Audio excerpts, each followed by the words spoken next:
Maëva Guénam, elle a été sollicitée par Jean-Luc Mélenchon pour se présenter aux législatives afin d'être élue.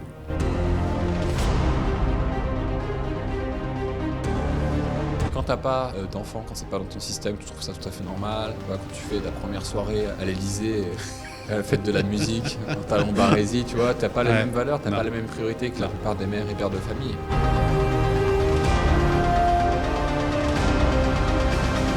On a la solution. Ah, En tout cas, les Français pensent avoir la solution.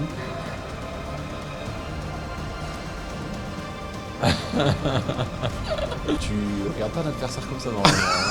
Honnêtement, quand j'ai vu, quand ils se sont serrés la main, Ouais. tu vois, je me suis dit, oui, tous les deux, vous devez vous connaître avant Il y a une de... petite tension sur le plateau. Ouais.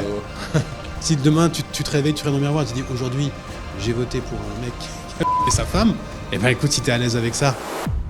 Bonjour mon cher Fabien. Bonjour mon cher Alexandre. Comment ça va? Bien et toi? Très bien. T'es sûr? Tu avais l'air un Bon, petit peu... Ouais, non, j'avoue. Ah oui, faut le dire. Il y a des moments un petit peu moins bien. Je suis un peu chafouiné. T'es chafouiné. Oui. Oui. Je suis chafouinasse même. C'est vrai que ces derniers jours, je suis un petit peu fatigué et contrarié. On va dire pourquoi. On va expliquer pourquoi dans un instant dans cet épisode qui va nous poser des problèmes, une fois de plus. Mais pour ceux qui sont sur YouTube, vous avez l'honneur, le plaisir, la joie de découvrir notre nouveau logo. On mettra ici, on est magnifique, regardez-moi. Daron de bise. Voilà, en ces temps graves, nous avons décidé de rajouter 3 petites couleurs qui nous sont chères sur notre logo. Il faudra s'y faire. Un drapeau qui tend à disparaître dans les dernières manifestations qu'on a vues, bizarrement. Donc on s'est dit, faisons honneur à notre patrie, à notre pays qu'on aime. Oui. Et c'est pas parce qu'on est parti qu'on l'aime pas, c'est parce qu'on l'aime qu'on est parti. Bah oui. Je vous laisse réfléchir au sens de cette phrase. Donc on a mis un côté un peu officiel, un peu presque présidentiel presque là. Oui, un côté un peu patriote. Patriote. Je sais pas si c'est un gros mot. Pour Attention beaucoup, à ce c'est que un gros mot. Attention à ce que tu dis. Oui, attention à ce que je Attention dis, mais à ce on a que mis tu un dis, petit... Parce qu'il faut qu'on continue à monter dans les classements d'Apple Podcast et j'aimerais que ça s'arrête pas ici, s'il vous plaît. Oui, d'ailleurs, il n'y a pas beaucoup de drapeaux bleu, blanc, rouge dans le classement Apple Podcast. Non, c'est pas au programme. Non, peut-être qu'on ne mettra pas sur la vignette. Il y a une IA qui passe. Oh là, drapeau bleu, blanc, rouge, ça dégage. Bon, je t'ai préparé une petite coquinerie pour cet épisode. Alors, je ne suis pas au courant. Non, tu n'es pas au courant. Ça sera un épisode aussi léger que grave. On est sur du divertissement, mais aussi sur une gravité monumentale. Alors nous, on a quitté la France, toi depuis longtemps. Oui. Moi, ça va faire 1 an. Oui. Je ne sais pas, c'est parce qu'on est parti que moi, je me sens... je n'arrive pas à décrocher en fait des informations qui émanent de la France. Oui. Alors que quand j'y étais, bon, je regardais ça un petit peu de loin. Peut-être en étant justement loin, et je vois un regard sur notre pays. Alors je sais pourquoi je l'ai quitté. Alors au fond de moi, un jour j'aimerais y revenir, parce que c'est magnifique. Mais je me dis que ça va être extrêmement compliqué. Oui. Et on n'est pas les seuls à s'en rendre compte, évidemment. Donc on va faire un petit peu le constat, de façon un petit peu rigolote, évidemment. Et on va voir quelle solution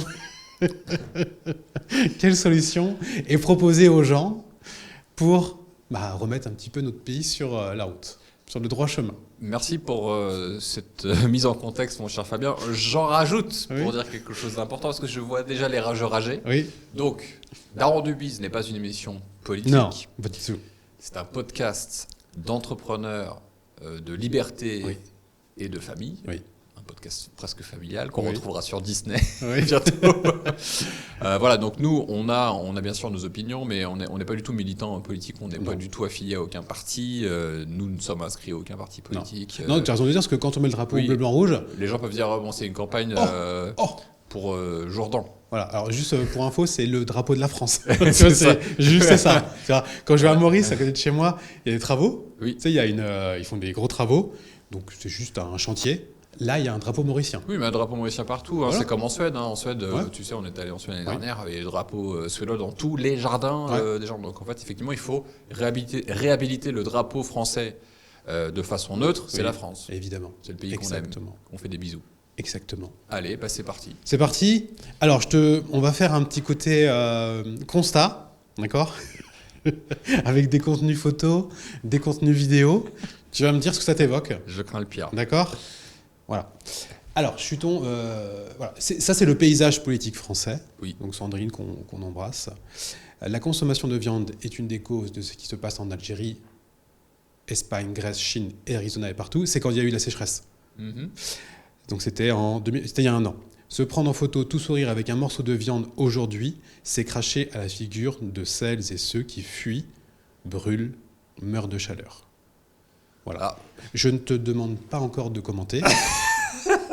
Je t'apporte autre chose. D'accord ? Je t'apporte autre chose. Calmons-nous, restons tranquilles, évidemment. Évidemment. Et il y a des journalistes qui ont été interviewés le papa de Sandrine. Et voici ce que le papa de Sandrine nous dit. Vous savez, quand elle vient me voir avec son frère, elle mange de la viande et aime faire la cuisine. Sandrine, ce n'est pas du tout un ayatollah. Donc nous avons notre amie Sandrine qui nous explique que manger de la viande, se prendre en photo avec, c'est cracher à la figure de celles et ceux qui fuient, brûlent, meurent de chaleur. Mais Sandrine a d'ailleurs été prise en photo en train de manger de la viande. Qu'est-ce que ça t'évoque, toi, des valeurs que les gens prônent et par rapport à ce qu'ils font réellement dans leur vie ? Alors, c'est une excellente question. Merci de me proposer cet exercice bien périlleux en ces temps troublés. Alors, quelque part, je me sens touché parce que je ne sais pas si vous le savez, mais moi, je suis un fils d'immigrés espagnols. Oui. Parce qu'elle cite l'Espagne, des Espagnols qui fuient leur terre, visiblement, leur terre brûlée. Oui. Alors, moi, je viens des Asturies et c'est l'endroit avec le plus d'étendue de verre, puisque c'est une région la plus...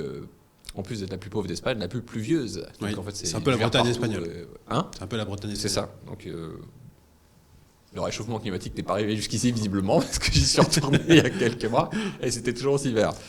Donc voilà, en tant qu'Espagnol qui fuit, en tant qu'immigré espagnol qui pourrait fuir l'Espagne. Attends, t'es en train de dire qu'en fait, du coup, il pleut, c'est pas réchauffement climatique ? Attends, t'es pas au courant ? Je sais rien. Moi, Alors, nous, je suis pas spécialiste climatique. Moi non plus, mais je sais pas si t'es au courant, mais on était à Maurice, mais il a beaucoup plu visiblement en France, et il faisait froid là, Ouais. donc il a beaucoup plu, et en fait, c'est aussi à cause du réchauffement climatique. Oui, parce qu'en hiver il fait froid, oui. Et en été il fait chaud. Oui, voilà. Donc en fait, c'est aussi à cause du réchauffement climatique. Bien sûr, tu n'étais pas au courant ? Voilà. Non, alors, à un moment, il faut se mettre d'accord. Enfin, est-ce que c'est quand il fait chaud que c'est réchauffement climatique ? Est-ce que c'est quand est-ce qu'il fait froid ? Non, quand il fait froid, c'est le dérèglement climatique. Ah, dérèglement. Et quand il fait chaud, c'est le réchauffement climatique. Bon, voilà. Ça t'a aidé ? Je sais pas.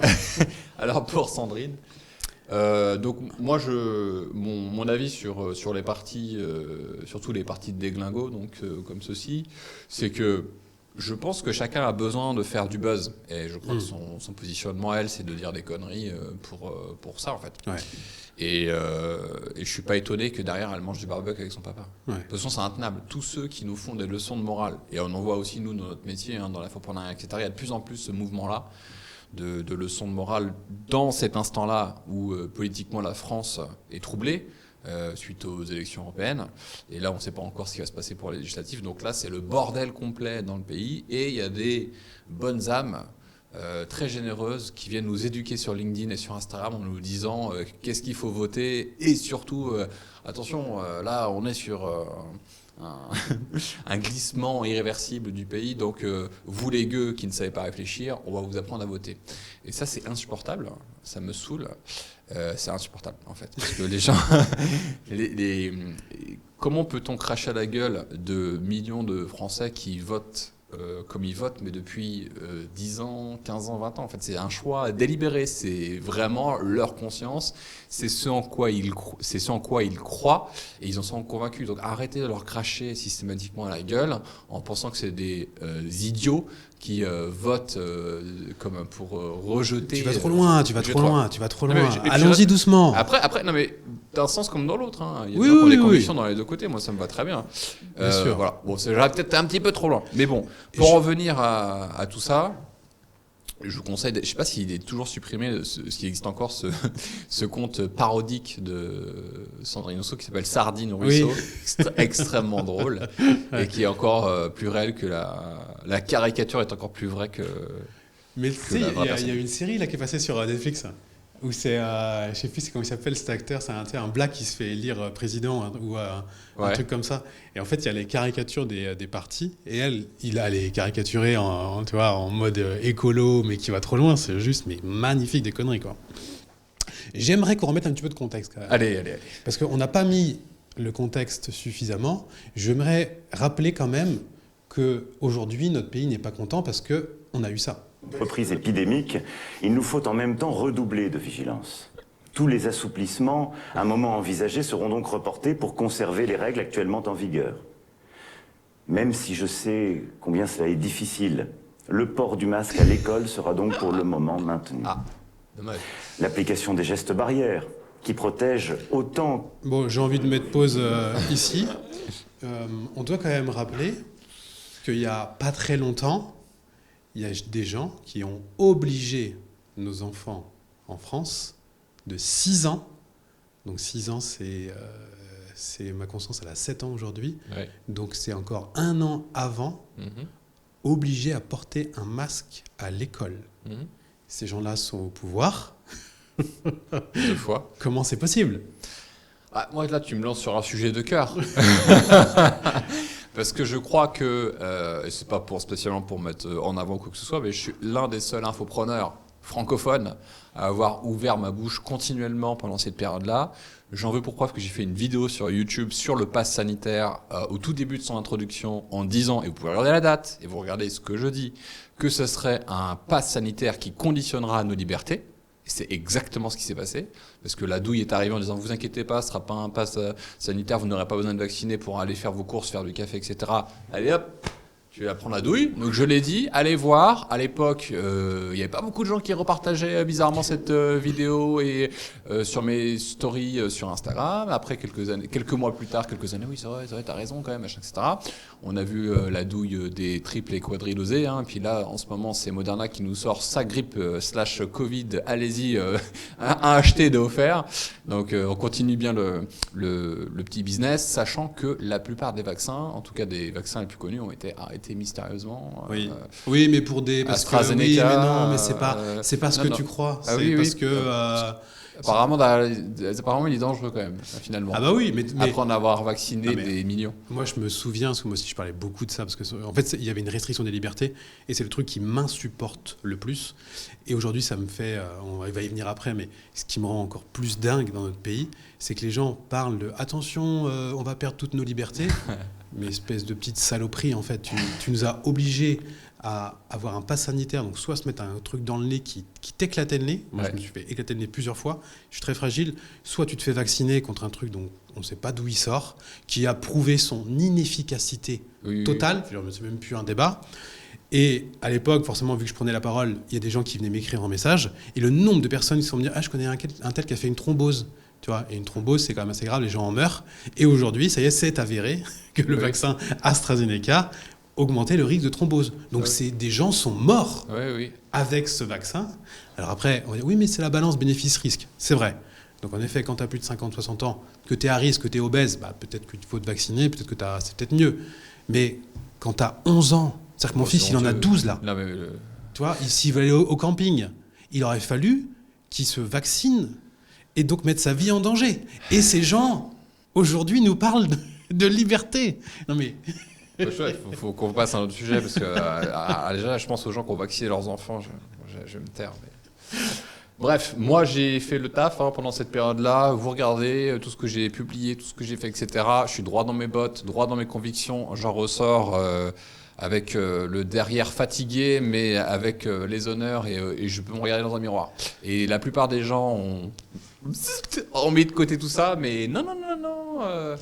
Et donc, élu 2 fois. Donc aujourd'hui, je vois pas qu'est-ce que vous risquez de plus au final. Ce genre de douille. Alors j'ai envie d'enchaîner. Sur quand même des libertés. Nous avons... alors lui, je ne connaissais pas, lui. J'ai découvert très récemment. Donc c'est un député de gauche, évidemment, parce que la gauche, c'est les belles valeurs, c'est la liberté. Je rappelle que le Parti socialiste voulait carrément, pendant une période, obliger les gens à se vacciner. Oui. Il voulait rendre ça obligatoire. Voilà, beaucoup, attention. Non, mais... Il y a même des gars de droite. Les libertés, oui, bien sûr. Et donc, lui, sa femme a déposé plainte. On parle d'un député. Hein. On parle d'un député, on ne parle pas de n'importe qui. Une personne qui représente la France. Sa femme a déposé plainte parce qu'il l'a frappé. Ça me fait rire. Et aujourd'hui, il est encore député. Et visiblement, il va se présenter pour les élections. J'ai une question à te poser. Quel type de personne peut voter pour un homme comme ça ? Je sais pas. Moi, ça, honnêtement, ça sort de ma conception des choses. Et c'est pour ça qu'en fait, tu disais en introduction que effectivement, je vais pas si bien que ça. C'est-à-dire que ces quelques jours-là, bon, j'ai travaillé énormément sur plein de projets à la fois, donc je suis un peu rincé. Mais effectivement, moi, j'ai mis en place une diète médiatique importante. Pendant très longtemps. Ouais. Vraiment de 10-15 ans, quand j'étais à Paris notamment, etc.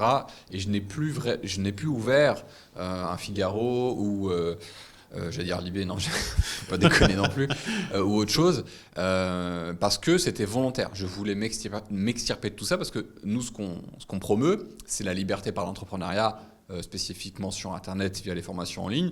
Donc, il faut créer son petit nuage magique, son petit jardin, cultiver son bien-être et sa liberté, et puis chacun fait ce qu'il veut. Et j'ai réussi à tenir très très longtemps comme ça.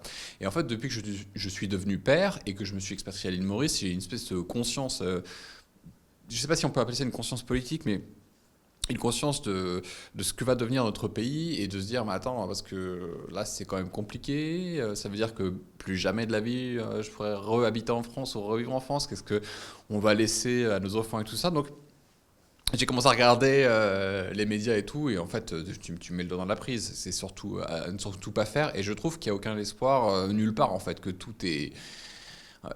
Comment tu veux confier l'avenir d'un pays à l'autre catcheur, là, au boxeur, qui nous prône le droit des femmes et le féminisme, et puis de l'autre côté, ils sont tous en train de se mettre un couteau dans le dos pour avoir des places de pouvoir, pour être député, pour faire partie de l'Assemblée. Enfin, c'est insupportable, en fait. Et donc, du coup, tu te dis, en fait, il n'y a aucun espoir nulle part.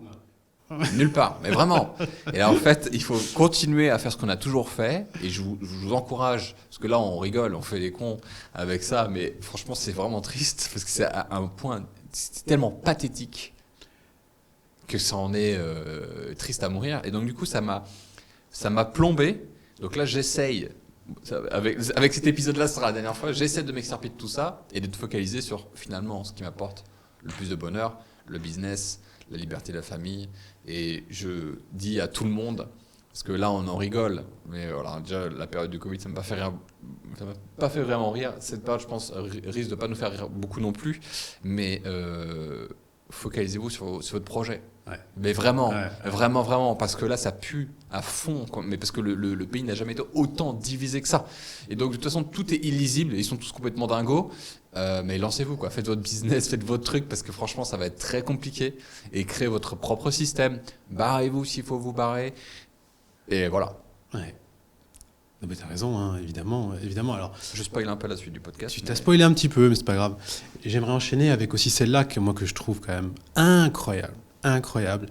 La députée LFI Ercilia Soudet porte plainte pour viol. Son conjoint placé en garde à vue. Son conjoint est aussi apparemment élu local, élu local gauchiste. Et ils ont essayé, donc dans leur parti, de faire étouffer l'affaire. Et ils ont fait en sorte, ils ont tout fait pour qu'elle ne porte pas plainte. Alors que je croyais que quand même c'était un système de valeurs où il faut protéger les femmes qui sont violées. Ouais. Non mais c'est un truc de malade. C'est un truc de malade. En fait, on vit dans un pays où il y a de la bien-pensance. Donc ce sont ces gens-là. Parce qu'on a rigolé ce matin avant, parce qu'il y a un mec qui a fait une tribune, un entrepreneur LinkedIn qui a fait une tribune. Les deux. Les deux. En fait, du coup, il a quelques personnes sur LinkedIn, mais il est surtout sur Instagram, mais il est surtout sur LinkedIn. Et une tribune signée où, en gros, c'est la proposition voter contre l'extrême droite. Point, fin de l'histoire. Voilà. Et l'objectif, c'est il veut faire porter la voix des entrepreneurs. Le mec, il fait une tribune, Il ne propose rien dans la tribune, à part attention, attention, attention. Il propose que ça. Il y a des gens qui signent au nom des entrepreneurs. Son objectif, c'est que ce soit vu et que ça passe dans les médias. Mais de quel entrepreneur il pense réellement se faire le porte-voix? Parce que j'ai été voir. Dans ma tête, je me suis dit, non, quelqu'un qui fait ça, c'est soit un infopreneur, un freelance qui n'a pas de clients. J'ai été voir. En fait, pour moi, c'est pas tant le message qui est porté, tu vois. C'est pas une question d'être d'accord ou de pas d'accord. C'est voilà comment il faut penser. Voilà, il est là le sujet. Et qu'est-ce que tu as à proposer en échange? Rien. Le sujet est là. Je pense que tu as mis le doigt sur le sujet parce que je crois qu'on peut entendre beaucoup de choses de tous les bords, va-t-on dire, à partir du moment où tu as une pensée qui est argumentée, qui est critique, qui est fondée, basée sur la culture, l'expérience, et puis aussi ce que toi tu penses sincèrement, de tes convictions. Et ce mot magique des convictions, en fait, c'est vraiment un concept qui est inconnu pour la majorité des personnes qui font ce genre de poste. En fait, ils pensent avoir des convictions, mais ils ne font que répéter ce qu'ils entendent depuis des décennies dans les médias mainstream, en parlant des fameux barrages, en parlant du fameux extrême droite, etc. Non. Ouais. Et en plus, cette façon de faire des leçons de morale aux autres, en leur expliquant comment bien penser, c'est insupportable. Laissez les gens réfléchir par eux-mêmes, qu'ils votent à gauche, aux écolos, au milieu, à droite, laissez-les faire ce qu'ils veulent. C'est le principe même. Et quand une démocratie amène un résultat qui va à l'encontre, eux, de leur pensée, dans ce cas-là, c'est défaillant. Ouais. Donc le système est défaillant. Non, en fait, c'est l'expression même du système démocratique. Tu sais, moi, je me souviens, en 2002, parce que moi, j'ai grandi dans une cité, tout le monde à gauche, évidemment. Quand il y a eu 2002 avec Le Pen qui arrive au second tour, franchement, c'était un truc de fou, en vrai. C'est tout le monde a dit waouh, c'est super grave, tu vois. Et il y a eu un front médiatique pour aller dire allez voter, en gros, allez voter contre Le Pen, il faut voter contre Le Pen. Oui, c'est ça. En fait, la vraie phrase, et c'est ce qu'on a aujourd'hui, hein.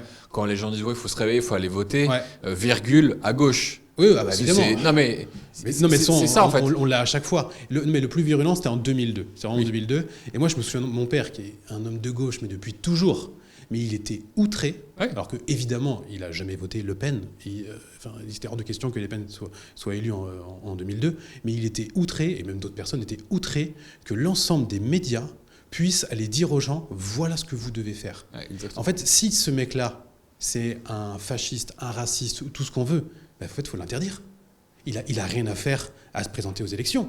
Il doit être interdit par la justice. Il ne doit pas être dans l'Assemblée nationale. Mais à partir du moment où il y est, c'est pas une fois que le gars il est proche du pouvoir, peut dire ah non, faut pas faire ça les gens. Si vous votez pour lui, vous êtes des gros racistes, des gros fachos. Vous devez dégager. Mais c'est quoi ce concept de ouf? Moi, je trouve ça insupportable. Et j'avoue que ça me fait vraiment chier que ça arrive dans nos milieux, dans nos secteurs, l'infoprenariat, le business en ligne, etc. Parce qu'en fait, c'est toutes les erreurs qui ont déjà été commises ailleurs, qui ont déjà été commises dans les médias, dans notre vie en particulier. Et donc, en fait, que ça fasse écho dans une activité qui m'est chère et que je pratique depuis 19 ans, c'est-à-dire quand tous ces gens-là ne voyaient même pas ça dans leur champ de vision, j'avoue que ça me saoule un peu, J'avoue que ça me saoule. Et arrêter de dire aux gens comment ils doivent penser et arrêter de penser aussi qui sont plus cons que vous en faisant ce vote, parce que pour beaucoup d'entre eux c'est des choix très argumentés et basés sur leur propre réalité. Et je dois avouer que moi aussi j'ai vu passer énormément de posts en faveur d'une union de gauche sur tous mes réseaux sociaux, notamment de mes anciens camarades d'école, etc. Encore une fois, je respecte vos opinions, moi ça me gêne pas que vous fassiez la promotion, mais arrêtez de nous casser les couilles en disant que les autres ne savent pas voter et font des choix qui sont contraires à la démocratie. Non, c'est pas contraire à la démocratie, on est dans un cas concret de démocratie et d'expression démocratique. Respectez les gens qui ne pensent pas comme vous et qui ne votent pas comme vous, et arrêtez de leur faire des putains de leçons de morale comme si c'était des abrutis qui ne savent pas ce qu'ils font. Il suffit de voir l'état dans lequel ils vivent pour comprendre que c'est évident qu'ils font ce choix. Ouais. Bien sûr, par le peur. Et ceux qui ne sont pas contents sont bien souvent, pour moi, l'exemple que je donne d'anciens camarades, sont des filles de bonne famille, des fils et filles de bonne famille. J'étais dans un lycée privé qui te coûtait la peau du cul. Mes parents se sont sacrifiés pour m'y emmener. C'était un lycée où on retrouvait en fait toute la gauche caverne, tous les cassos artistes, etc. Parce que ma mère côtoyait un petit peu, essayait de côtoyer la bonne société. Comme elle était fils de commerçante, pour elle, c'était bien de s'élever, de côtoyer ces gens-là qui envoyaient dans ce lycée à Paris. Et en fait, tu avais des fils et fils de notables, de stars, du showbiz, etc. qui étaient tous, c'était un lycée d'extrême gauche, mais vraiment de gaucho fini. Et ils ont tous été élevés dans des familles de multimillionnaires. J'allais chez un mec qui jouait à Rebelle, il avait un putain de 250 mètres carrés dans le 16e. Le mec, il jouait le caïd, et comme il avait été chez nous, on avait fait une partie de Counter-Strike. Je suis arrivé dans l'appart, putain, mais 250 mètres carrés dans le 16e. Mais c'était tout ça. Et aujourd'hui, ils vont dire au peuple comment il faut voter. Avec le confort qu'ils ont eu. Mais c'est insupportable. En fait, c'est même inadmissible. En gros, ils font ce qu'ils veulent. Tu vois, ils vont voter où ils veulent. C'est leur choix. Mais ferme ta gueule, arrête de nous faire chier, arrête de nous dire ce qu'on doit faire et pas faire. Tu vois, si tu veux voter pour un mec qui va violer sa femme, bah écoute, c'est toi face à ton miroir. Hein. Si demain tu te réveilles, tu regardes dans le miroir, tu dis aujourd'hui j'ai voté pour un mec qui a violé sa femme, et ben écoute, si t'es à l'aise avec ça, bah c'est ton.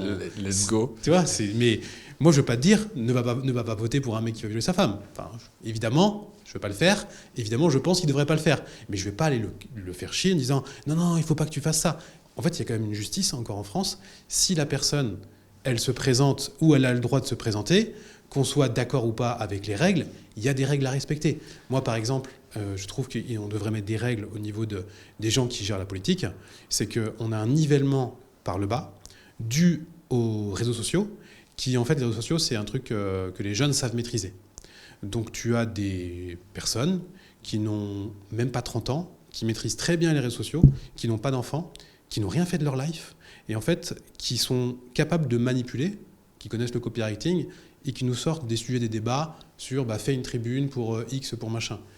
Mais t'étais même pas né en 2002. Ouais. Tu vois, si t'étais né, mais t'avais quoi ? T'avais 5 ans. Donc en gros, tu sais même pas ce que c'est. Tu vois, tu connais rien. Ferme juste ta bouche, tu vois.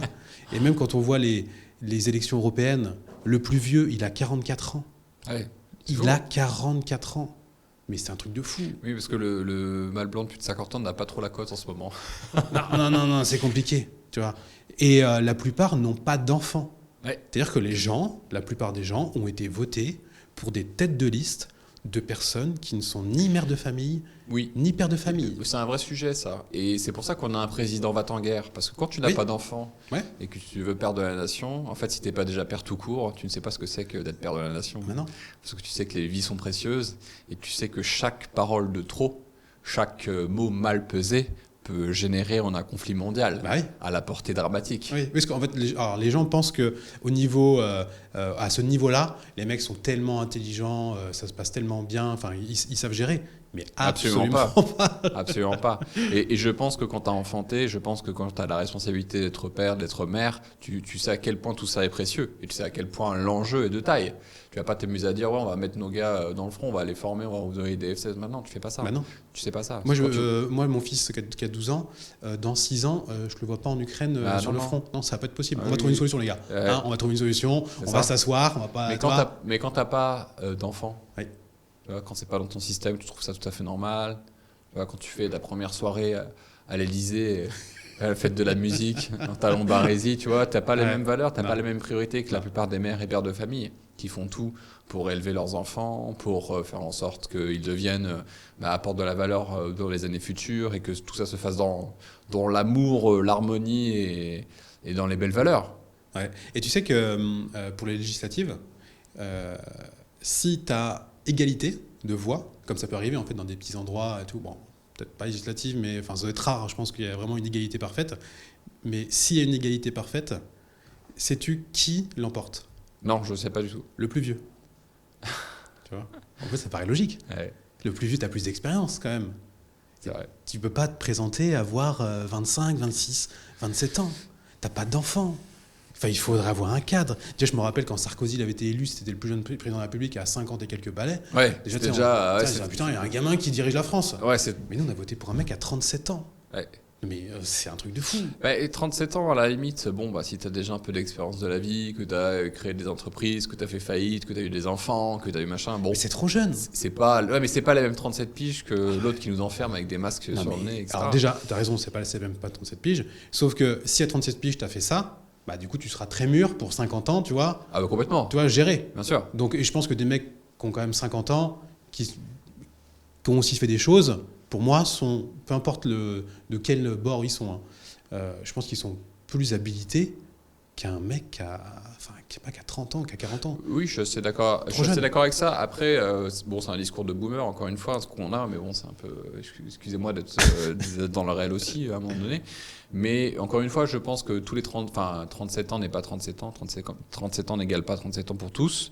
Et tu as des gens qui vivent comme des tanguis jusqu'à 40 piges et qui connaissent rien à la vie. Évidemment. Donc voilà. Mais l'âge ne fait pas l'expérience ni la qualité. Par contre, pour moi, il y a un seuil minimum. Je vais vous faire un tri de... Pour moi, déjà, si les mecs qui se présentent là, tiens, on va mettre ça. Et je crois que c'est Nietzsche qui disait que l'expérience ne mesure pas en temps, mais en intensité. Et donc, je pense qu'effectivement, je vais me prendre un exemple, parce que, excusez-moi, c'est un exemple que je connais bien. Et je me suis lancé dans l'entrepreneuriat, j'avais 18 ans. D'accord ? Je vais bientôt arriver à ma 20e année d'expérience dans l'entrepreneuriat.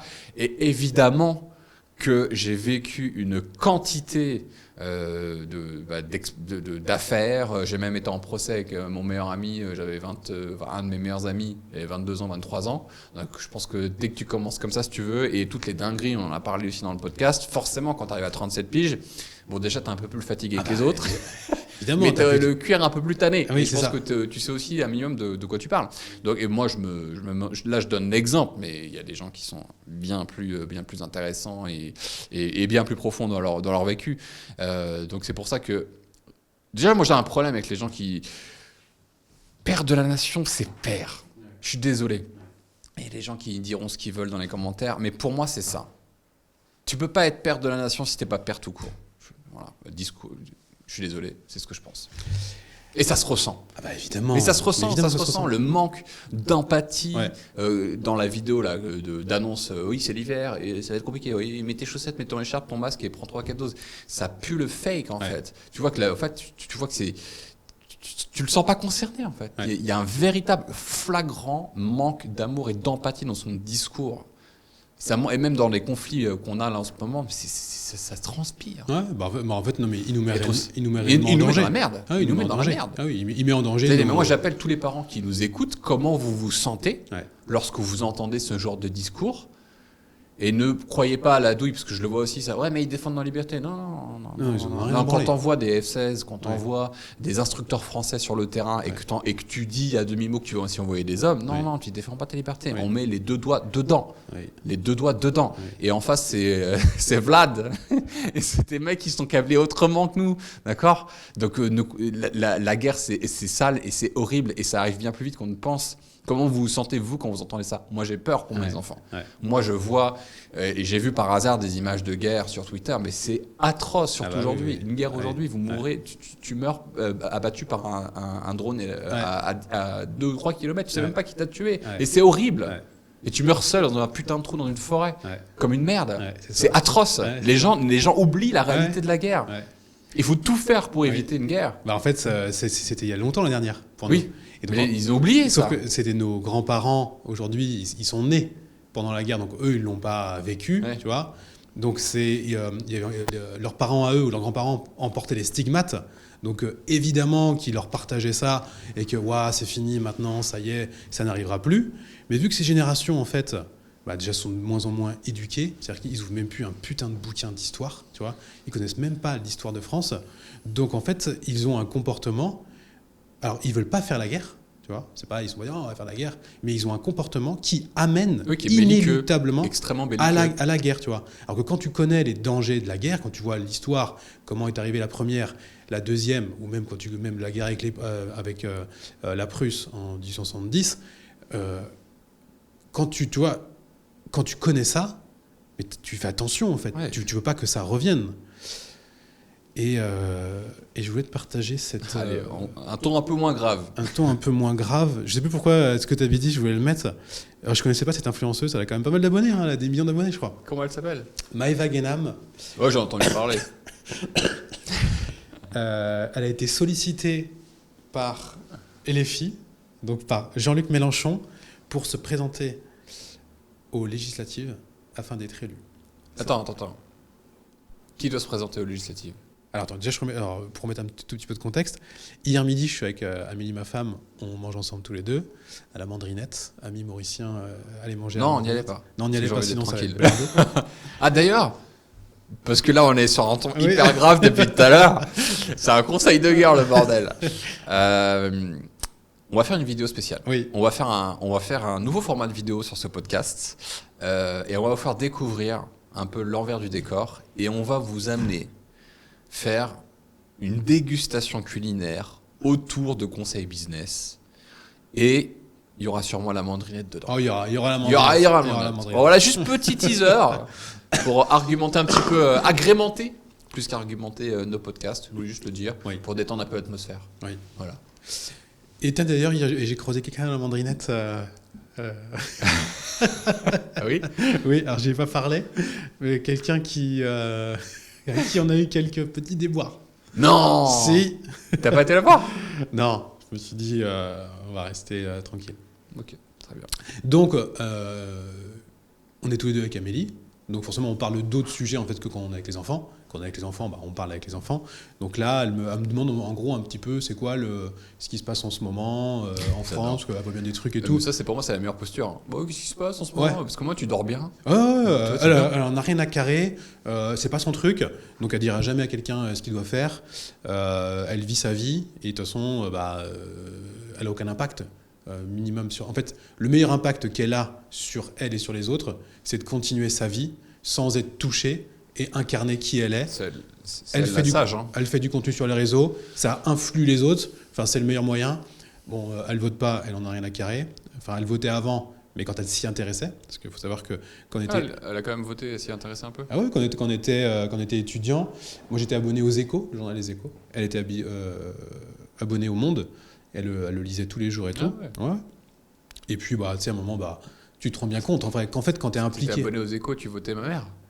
Alors, c'était après, ça. Ah ouais. Ça, c'était quand j'étais un fumeur de ouinge que je votais à ma mère. Mais après, j'étais à l'école, j'ai été éduqué un petit peu, tu vois. Et après, tu es devenu entrepreneur. Après, je suis sorti de ma cité, j'étais à l'école, tu vois, j'ai vu que. Ah, il y a des trucs quand même. C'est vrai qu'au niveau d'économie, tout ça, il y a des concepts qui fonctionnent beaucoup plus que les autres. Il y a des concepts qui font beau en soirée pour être aimé par tout le monde. Mais en fait, ces concepts, quand tu les mets en place, il se passe plus grand chose. Et on le voit la preuve. Tu as un concept, mais tu n'es même pas capable de l'appliquer. C'est vrai. C'est-à-dire, c'est mal de violer les gens. Évidemment, qu'est-ce qui se passe chez vous? C'est mal de manger de la viande. Qu'est-ce qui se passe chez vous? Tu vois, c'est bien d'avoir des convictions. Oui. Mais en fait, il faut avoir des valeurs plus que des convictions. Ah, c'est beau. Oui, votez oui. Fabien Blot. On en fera un reel sur celle-là. Oui. J'aimerais demander à la régie, s'il vous plaît, d'augmenter un peu la chaleur de la clim. Oui, parce que je pense frais. que, dû au réchauffement climatique, est-ce qu'on peut encore un peu. Voilà, parce qu'on a un avion à prendre bientôt. Donc, Tiens, en parlant de ça, qu'est-ce que je vois? Ah oui, putain, rien à voir. Je raconterai après à la Mandrinette avec Amélie, mais là je fais une petite aparté.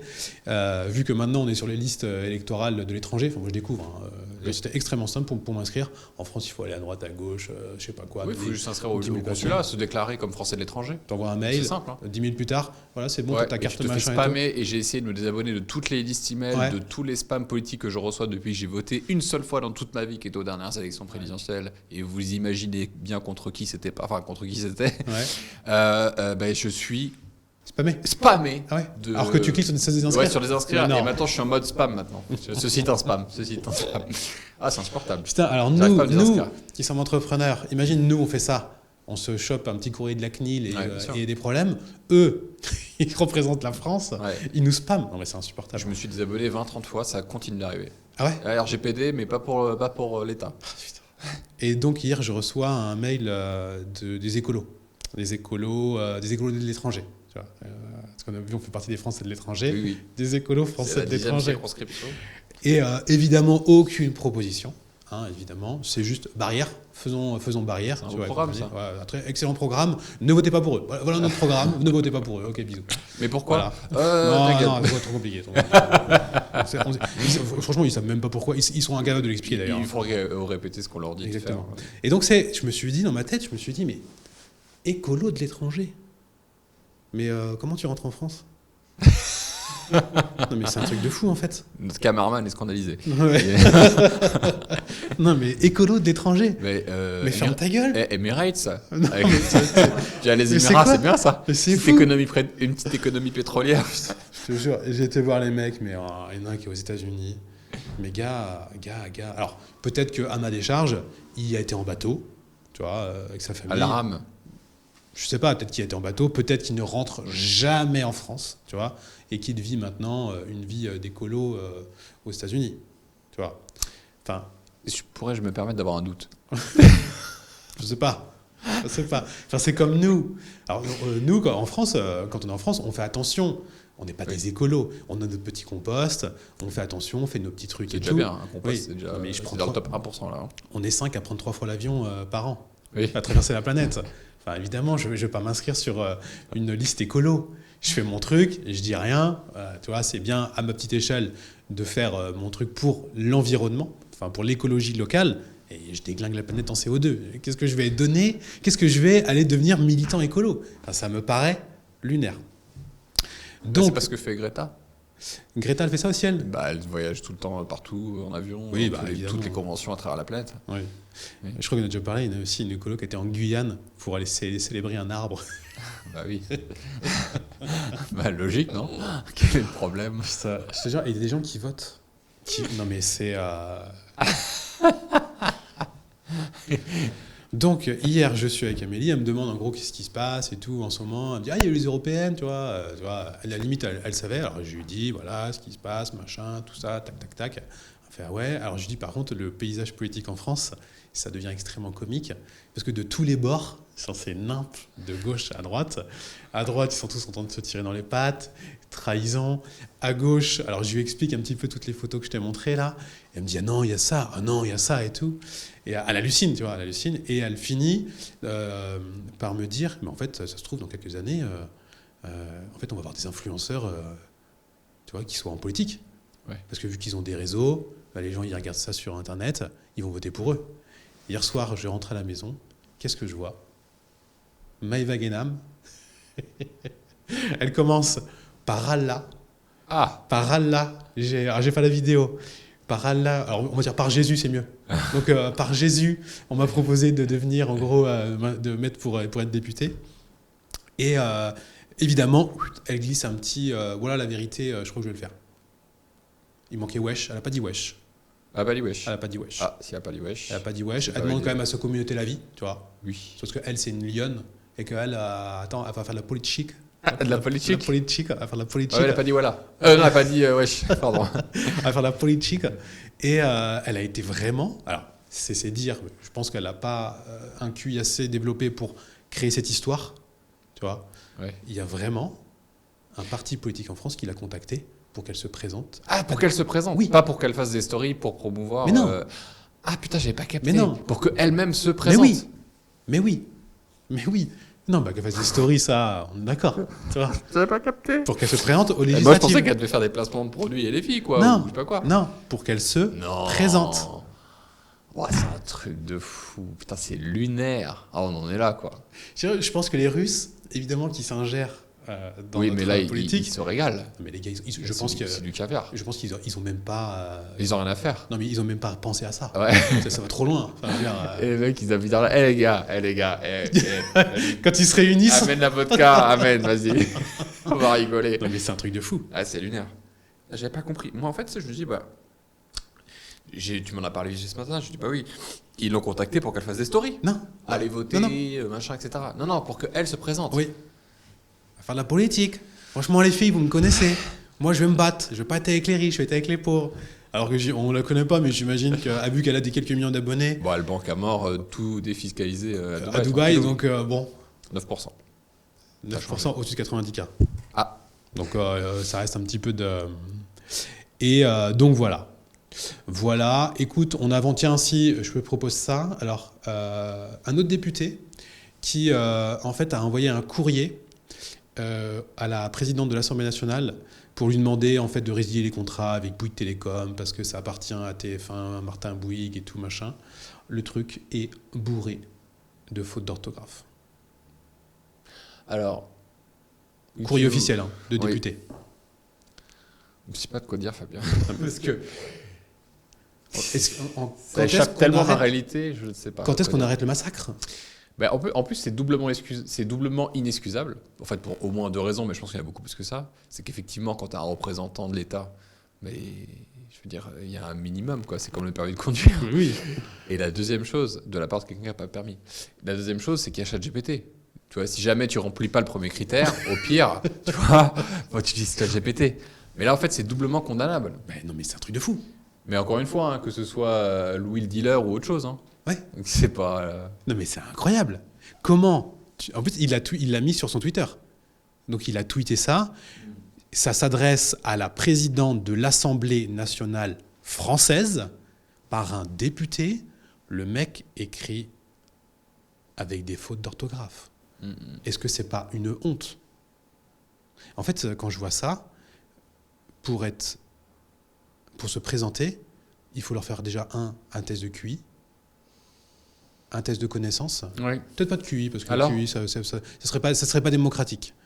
Un test de connaissance, quand même, et surtout la langue française.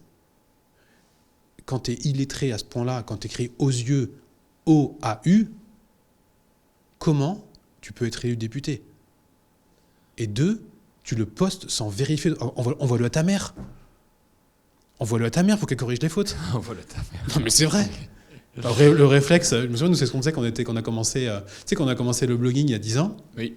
On écrivait des blogs. Et Amélie a fait des fautes d'orthographe. Moi je suis très vigilant à ça. Je relis mes fautes d'orthographe, alors, sauf quand je fais mes stories à l'arrache, je m'en bats, hop, ça part. Mais quand j'écris un email et tout, je fais attention. Ça peut m'arriver d'en sauter, parce qu'en fait, ça demande une énergie quand même. Ça demande, faut le relire une deuxième fois, voire une troisième fois. C'est vrai que ça pompe de l'énergie. Aujourd'hui, on a ChatGPT, extraordinaire. Ouais. Tu le passes dedans, tu gagnes du temps et de l'énergie, c'est génial. Et à l'époque, Amélie, ce qu'elle faisait, pour éviter de faire des photographes, elle l'envoyait à sa mère. Oui. Mais comme n'importe qui devrait faire, tu vois. Et à l'époque du blogging, j'avais, moi, des correcteurs qui j'envoyais mes articles, systématiquement.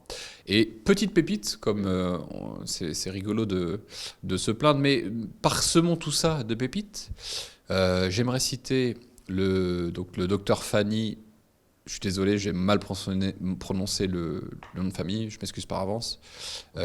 Nussbaum, je suis désolé, je ne sais pas comment se prononce ce nom, qui est spécialisé en psychologie et neurosciences, et qui a fait, elle a écrit, non mais en plus c'est pas une vanne, j'aime bien ce qu'elle fait, elle a fait une étude très intéressante sur comment fonctionne le cerveau de ceux qui réussissent le plus en entrepreneuriat et gagnent de l'argent. Et donc, ouais, ce n'est pas le QI, et c'est pas une vanne, Ouais. Ce n'est pas le QI, c'est la modularité cérébrale, la capacité en fait à faire des connexions dans différents endroits de ton cerveau, à être pluridisciplinaire et à comprendre l'ensemble, tu vois, d'un énoncé, des données dans ta spécialité.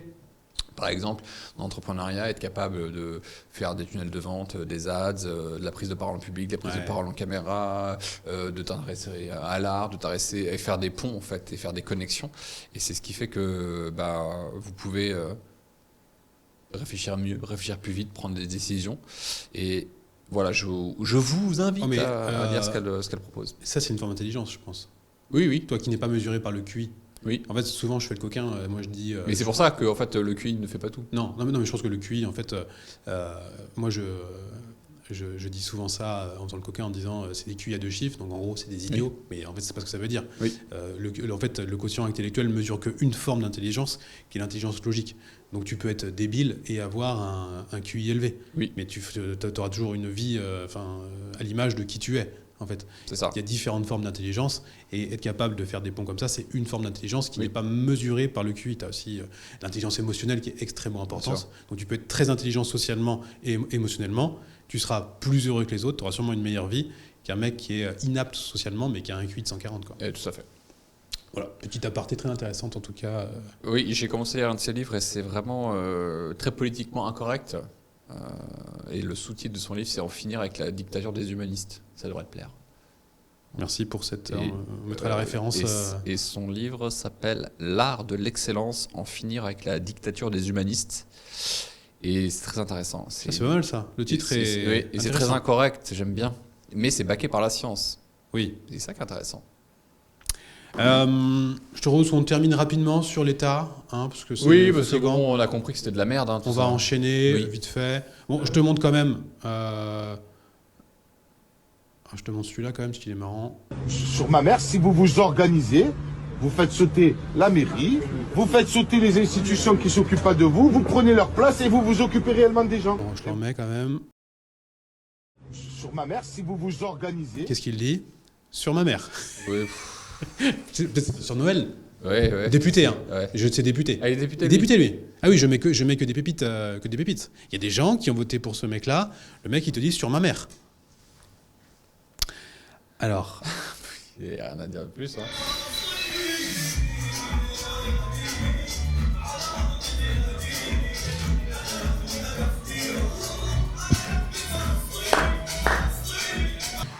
Tu sais ce qu'il fait? Non. Alors, je sais même pas comment le dire d'ailleurs, tellement c'est honteux. C'est quand il y a eu le bombardement en Palestine sur Rafah, donc, qui est tragique et horrible. Oui. Ils se sont réunis pour dénoncer ça. En dansant tranquillement. Voilà. Et là, c'est le soir. Sans commentaire. Bon, heureusement, on a... Allez, un petit ton plus léger. On a la solution. Ah. On a la solution. En tout cas, les Français pensent avoir la solution. La voici. Alors,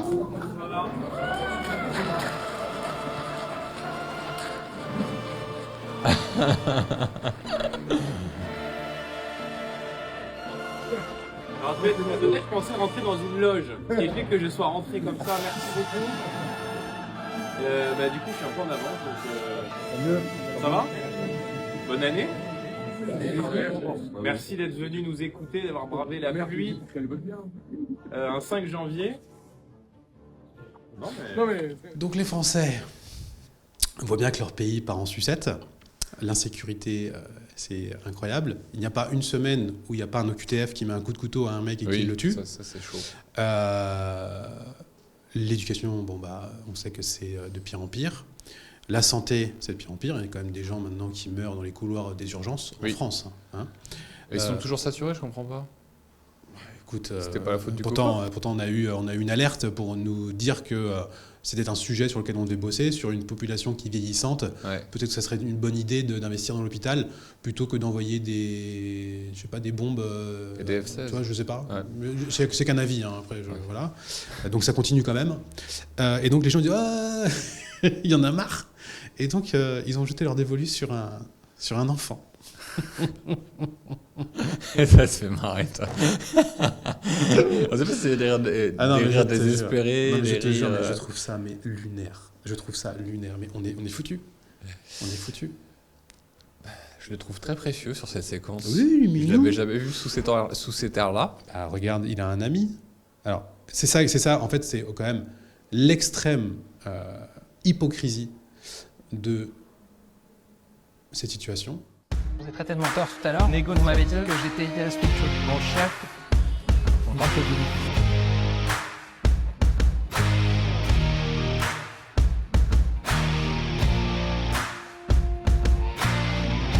Mais c'est dingue. Alors, j'ai pas vu. C'est un peu monté, non? C'est monté, mais honnêtement, j'ai vu en fait la poignée de mains qui se font. Ouais. Mais tu regardes pas un adversaire comme ça normalement. Après chacun sa discipline. Honnêtement, quand ils se sont serrés la main, ouais. Tu vois, je me suis dit, tous les deux, vous deviez vous connaître avant. Il y a une petite tension sur le plateau.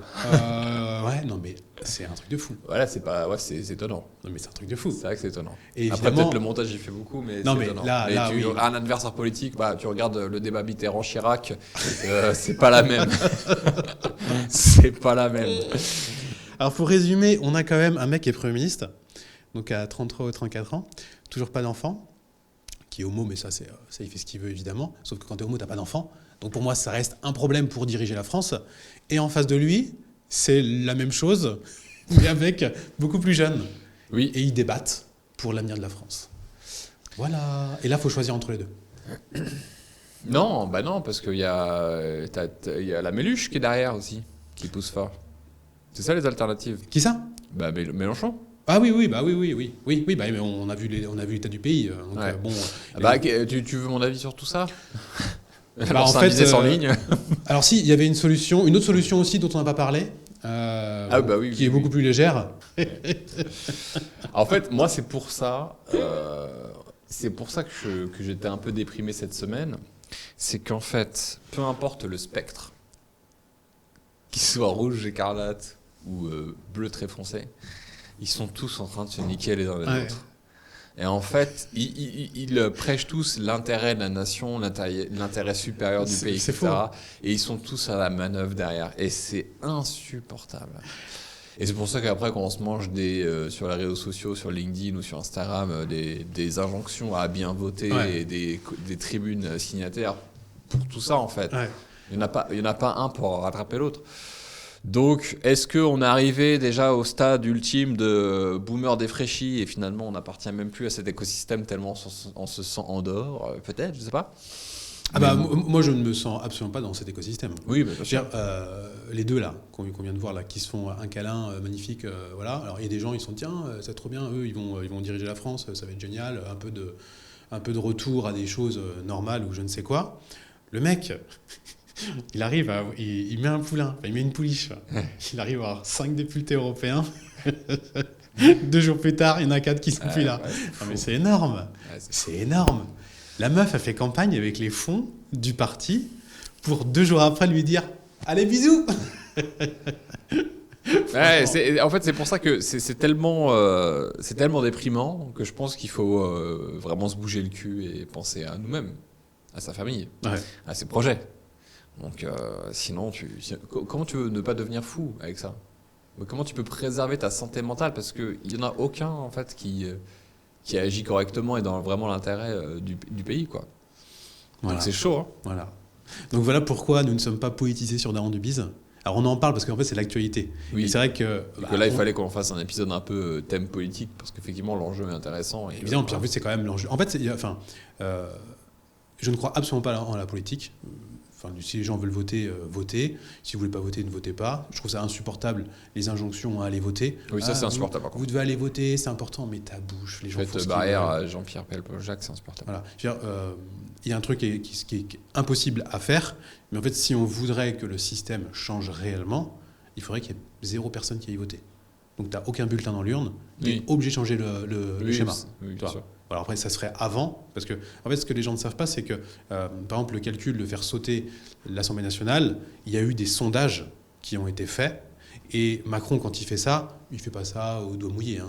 Il y a différents scénarios qui ont été mis en place, il y a des sondages, on ne maîtrise pas forcément tout, on ne connaît pas tout, mais lui, il a des infos que nous, on n'a pas.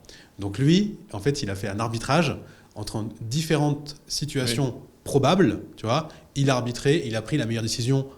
À ton avis, pour la France ou pour lui? On a la réponse. Et en tout cas, il a réussi son coup, hein, parce que c'est vraiment la merde maintenant. Il a foutu le dawa absolument partout. Alors non, ce que je trouve que les gauchistes s'entendent plutôt bien, parce qu'ils arrivent quand même pour la première fois. Hein. Parce que les gauchistes, normalement, ils ont 17 partis, ils sont tous à 2%, ce qui fait qu'en fait, le leader des gauchistes, il n'arrive pas à passer parce qu'en fait, ils votent tous à 2%. Là, ils ont réussi à faire ce qu'ils appellent un front populaire. Ouais. Je rappelle qu'il y a encore... une semaine, il y a un parti qui était en train de dire que l'autre était un parti antisémite. Oui, bah... Et aujourd'hui, ils sont main dans la main. En plus, celui qui a gagné les Européennes, il s'est fait complètement dépouiller de sa victoire. Là. Ouais, c'est ça. Il s'est fait remplacer par d'autres leaders. C'est lui qui fait le plus. Il se fait éclater. Et d'ailleurs... Ce qui montre qu'il n'est pas un leader, d'ailleurs. Bah non, évidemment que c'est pas un leader. De toute façon, quand tu le vois parler, les seuls trucs qui sont bien, c'est que il a 44 ans, donc il y a peut-être un petit peu d'expérience, il y a 2 enfants. Voilà les éléments qui sont quand même intéressants. Ouais. Bon, tout le reste, bon. Et qu'est-ce que je voulais dire là-dessus? Oui, dernier élément sur ces gens-là. En fait, moi, ces gens-là, je les ai en horreur parce qu'ils sont vraiment l'inverse de ce qu'ils prônent. Moi, je vais m'informer un peu, Je vais sur Twitter voir un peu ce qui se passe et je les vois, ils se battent pour la Palestine, tu vois, vraiment, vraiment, vraiment. Depuis lundi, Terminé. Il n'y a plus rien sur le sujet. Là, ils sont pour leurs propres petites élections personnelles. Oui. C'est-à-dire que le sujet est terminé, Palestine, ça continue à se faire bombarder, on sait plus ce qui se passe, ils n'en parlent plus. Oui. Je trouve ça ouf. Donc tout ça pour dire voter, selon moi, les gens font bien ce qu'ils veulent et que voilà. Je pense que c'est intéressant de voter avec son passeport. Oui. Et de se casser si ça ne correspond plus à vos aspirations, de créer quelque chose qui vous permette d'avoir la liberté suffisante pour avoir un impact concret sur votre vie. Parce qu'un des éléments qui revient souvent lorsque nous, on explique qu'on s'est expatrié, qu'on a lancé un business, que maintenant on est à Maurice, etc., c'est « ouais, mais vous êtes des lâches, en fait, il faut que vous battiez pour rétablir le pays, etc. » Et je dis souvent, et je le redis, et je pense que c'est vraiment l'occasion de le répéter une nouvelle fois, pour changer les choses, il faut au moins 2 leviers. Il y a 2 leviers principaux. 1, le pouvoir, 2, l'argent. Oui. On n'a ni l'un ni l'autre. Ouais. Et tous ceux qui commentent encore moins. Donc en fait, si tu ne fais pas partie intégrante du système, tu ne peux pas de toute façon le retourner. Ouais. Il faut en faire partie pour pouvoir complètement le démolir. Donc en partant de ce principe qui est simple, tu as deux possibilités. Soit tu restes et tu subis, soit tu te crées une réalité, une nouvelle réalité ailleurs. Ouais. Et aujourd'hui, effectivement, c'est très malheureux. Je suis parti en 2017. Déjà, c'était pas glorieux, mais alors là, tous les chiffres ils sont même plus en rouge, ils sont au noir, les chiffres. C'est-à-dire que les hôpitaux, l'éducation, la sécurité, l'immigration illégale, tout, il n'y a rien qui va. Ouais. Et là, on a vu que le classement européen du pays le plus en insécurité, là, c'est la France. Je me souviens, j'avais fait une première vidéo. Déjà, ça remonte à ma dernière vidéo d'il y a presque un an, de mon bilan d'expatriation à l'île Maurice. J'expliquais déjà que la France, elle était juste avant, je crois, la Biélorussie en termes d'insécurité. Elle était encore à la 3e ou 4e place. Ouais. Cette année, elle est passée en première place, devant la Biélorussie. Ouais. C'est un truc de malade. Ouais, c'est le premier pays européen, c'est le pays le plus dangereux. Le plus dangereux. Ouais, c'est la France. La France est devenue le pays européen le plus dangereux. Ouais. Et quand je suis arrivé et que je m'étais expatrié, il était peut-être dans le top 10, puis après, progressivement. Et pareil, la dégringolade inverse pour la qualité d'éducation, pour la qualité des soins, parce que ça a longtemps été un argument, ça aussi, dans les vidéos d'expatriation que j'ai pu faire. Ouais. C'est mais non, mais tu te rends pas compte, nous, en France, on a la sécurité sociale et un système incroyable. Le système, il est mort maintenant. On n'est même plus dans. Alors, il n'est pas encore mort. Non. Il est en voie d'extinction, et surtout, on est sorti du top 15 ou même du top 20 du meilleur système de santé mondial. C'est-à-dire que même les États-Unis sont devant nous, parce qu'on dit souvent les États-Unis, eux, ils n'ont pas. Non, il est meilleur. Ils sont meilleurs. Ils ont mieux pris en charge que nous. Ils ont un meilleur taux de survie et de dépistage de tous les cancers. Ouais. Aux États-Unis, le fameux pays où tu meurs dans la rue, soi-disant. Ouais. Ah, c'est chaud, hein. C'est un truc de dingue. Ouais, c'est chaud. C'est un truc de dingue. Non, mais on est le pays avec le plus de prélèvements pour en arriver à là. Ouais. On est le pays le plus endetté de l'UE. Ouais. Non, peut-être pas. Et Bruno aussi, ça y est, on est passé en première avec Bruno, il me semble quasiment. Ah ouais. Alors Bruno a sauvé l'économie. Hein. Il a sauvé l'économie. Oui, il a sauvé l'économie et il a mis l'économie de la Russie à genoux. Oui, à genoux. Alors la Russie a gagné, je crois, 2 points au niveau mondial, 2 places. Au niveau mondial. Ouais. Bon, après, c'est les chiffres russes. Faisons-nous l'avocat du diable. Alors, je vais me faire l'avocat de Bruno quand même. Parce que Bruno, il nous fait rire. Et il nous fait vraiment rire, Bruno. On est quand même le pays en Europe qui a le moins d'inflation. Apparemment, où c'est quand même nous qui avons augmenté le plus le pouvoir d'achat. Donc les gens sont contents. Sont contents, non, parce qu'en fait, ils ne se rendent pas compte. Bref, je pense qu'avec le Covid, c'est une erreur de stratégie monumentale. Et en fait, ça coûte cher tout ça. Oui. Et en fait, ça coûte cher. Et donc, qu'est-ce qui se passe ? On est dégradé au classement d'économie. Là, je sais comment ça s'appelle ce truc-là. Là, on est passé à AA, je crois. Il y a A, 3A. On passe à 2. Ça. Donc, on est rétrogradé, ce qui fait que on va emprunter plus cher sur les marchés. Donc, la dette va continuer à croître. Alors, tant qu'on nous prête, ça va. Mais il faut savoir que tout ça, ça a un coût qui est répercuté sur les générations futures. Oui. Alors moi j'ai un programme pour la présidentielle et même pour les prochaines... Avant la présidentielle, j'ai un petit programme à vous proposer. J'ai une petite histoire à vous raconter. J'ai coaché une cliente très sympa, une jeune cliente suisse. Ouais. Très beau projet, très sympa, ça fait longtemps qu'elle est cliente et tout. Donc, petit coaching point sur son projet. Et je lui explique là, t'en es où professionnellement, parce que je sais qu'elle était en transition, elle n'avait plus de travail, etc. Elle me dit, là, je suis à l'aide sociale. Donc, moi, mon but, c'est vraiment de lancer rapidement mon projet pour que je puisse en vivre et que voilà, je puisse vivre de mon projet, tout ça. Ah, je fais OK, d'accord. Et je lui demande combien est-ce que, juste par curiosité, ça couvre tes besoins, parce que la Suisse, quand même, c'est cher. Il fait, oui, je perçois 1 800 € par mois. Je lui dis, putain, les Suisses, vous en avez et tout. Il me fait, ouais, mais alors, il y a un petit détail. Et je ne sais pas si tu le savais. Et moi, je ne savais pas non plus. Je sais pas. C'est énorme. Il y a un petit détail. C'est que je dois rembourser après. Ah ouais. Ouais. Ah ouais. Ouais. Et en fait, c'est ça, l'aide sociale en Suisse. C'est que oui, on t'aide, mais tu vas nous rendre l'argent. Et j'ai dit, mais du coup, si c'est pas indiscret, t'en as à combien et tout? Il me fait, là, je suis à 50K. Ah ouais, elle a un prêt de 50K là. Ouais. Alors, par contre, ce qui est bien, c'est que quand ils retrouvent un job ou qu'ils commencent à retoucher de l'argent, ils ont 1 an où ils ne remboursent pas. Ouais. Ça leur permet de commencer un petit peu à reprendre de l'air, à se réhabituer au travail et à percevoir des revenus. Et ça les permet de s'organiser, de mettre un petit peu de côté pour commencer après à rembourser l'aide sociale. Mais les Suisses sont quand même pragmatiques, puisqu'ils permettent aussi de choisir le bon équilibre, c'est-à-dire le montant des remboursements. Et la durée, comment ça se passe, en fonction du montant que tu as sélectionné. Et tu rembourses pas avec des intérêts, parce que c'est pas des enculés, c'est vraiment un truc, c'est pas des banques, quoi. Donc c'est vraiment, tu rembourses tout ce qu'on t'a donné. Incroyable. Je trouve ça génial. Ah mais ça va être un peu compliqué ton programme électoral. Alors on peut commencer par quelque chose d'un peu plus simple. On pourrait commencer par le chômage. On laisse le RSA. Ouais. Parce que le RSA, c'est, tu vois, si on s'attaque tout de suite au RSA, c'est mort, tu vois, le pays brûle. Mais le chômage, c'est intéressant. Parce que le chômage, c'est une aide en France que tu touches suite à un arrêt de travail ou tu as été licencié ou autre. Tu es quand même dans une dynamique de travail. Tu es quand même dans le marché du travail, on est d'accord. Le RSA, c'est autre chose. On commence à être exclu, entre guillemets, quand on est au RSA, c'est qu'on est vraiment dans la merde. Je trouve ça intéressant dans le chômage. Parce que quand j'observe toutes les personnes, et puis après il faudrait faire des exceptions en fonction des accidents de travail, etc. Mais pour ceux qui ont toute leur tête et tout leur physique et tout leur corps, ça serait intéressant de tester à la Suisse. Mais c'est impossible. C'est trop bien, c'est génial. Ça marchera jamais. Non mais t'imagines. Non, bien sûr que ça marchera jamais. Je dis ça en ayant tout à fait conscience de ce que je suis en train de dire. Mais quand j'ai entendu ça, j'ai dit mais en fait oui, c'est tout à fait logique. C'est tout à fait logique.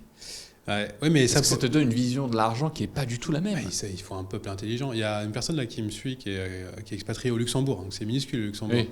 Et forcément, ces gens expatriés, quand ils nous écoutent, ils se disent mais putain, mais vous avez tellement raison. Luxembourg, j'ai jamais été. Mais évidemment, ça semble être comme la Suisse. Tu peux laisser grandir tes enfants en sécurité. Ouais. Tu vois, tout va bien, c'est propre. Ils payent beaucoup d'impôts. Alors, en Suisse, peut-être qu'ils payent un peu moins, mais la vie est tellement chère. Ouais. Mais pourquoi ils ont une vie chère? Parce que c'est un peuple qui crée beaucoup de valeur. Donc c'est la raison pour laquelle c'est cher là-bas, parce qu'ils créent beaucoup de valeur. Les peuples qui ne créent pas beaucoup de valeur, leur monnaie, leur économie est basse, et c'est plus compliqué. Ouais.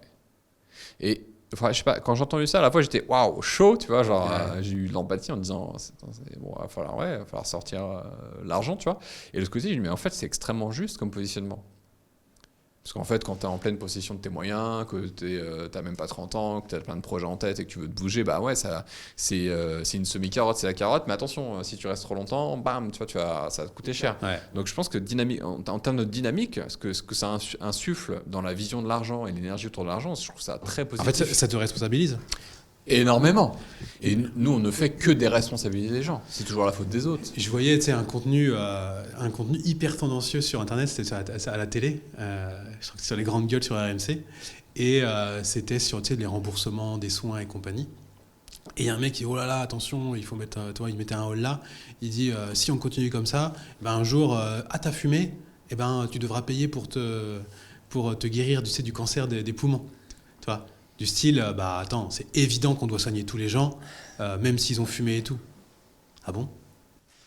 C'est le seul pays en France où on te permet de penser comme ça. Hein, parce que ça, c'est lunaire dans tous les pays du monde. C'est-à-dire que tu fumes toute ta vie, à 50 ans, en fait, t'es éclaté, rincé, tu te fais soigner, et en fait, c'est aux frais des autres. C'est les autres qui payent par ton manque de... ton manque de dignité, enfin pas dignité, mais tu vois, le gars, bon, bah, il fume, ok, mais en fait, c'est aux autres de prendre en charge tes conneries. Bah, en fait, tant que le pays va bien et que ça marche et que cette partie des personnes reste marginale, ça passe. Mais sauf qu'aujourd'hui, Non, c'est mort. mais c'est fonctionne plus plus. possible. Alors je dis pas qu'il faut ne plus soigner les gens qui sont malades ou les faire payer. Il faut que les règles soient mises en avance. Parce que si tu commences à dire demain aux gens, bon, on a décidé que, tu vois, par exemple, tu fais une règle pour dans 50 ans, tu vois, 50 ans, tu dis les gens aujourd'hui qui ont moins de 20 ans et qui fument, vous ne serez pas soignés. Quand vous serez, tu vois. Ou alors moins radical, tu peux leur donner en fonction de ton mode de vie, bah, tu payes plus. Si tu fumes, tu payes plus. Si tu bois, tu payes plus. Ouais, ça. Si Oui, tu as mais des comportements tu payes plus. Tu dois connaître les règles à la base. Oui, bien Tu sûr. vois, ce qui fait qu'en fait, quand tu commences à fumer, tu te dis ah bah merde, je vais devoir payer. Oui, c'est ça.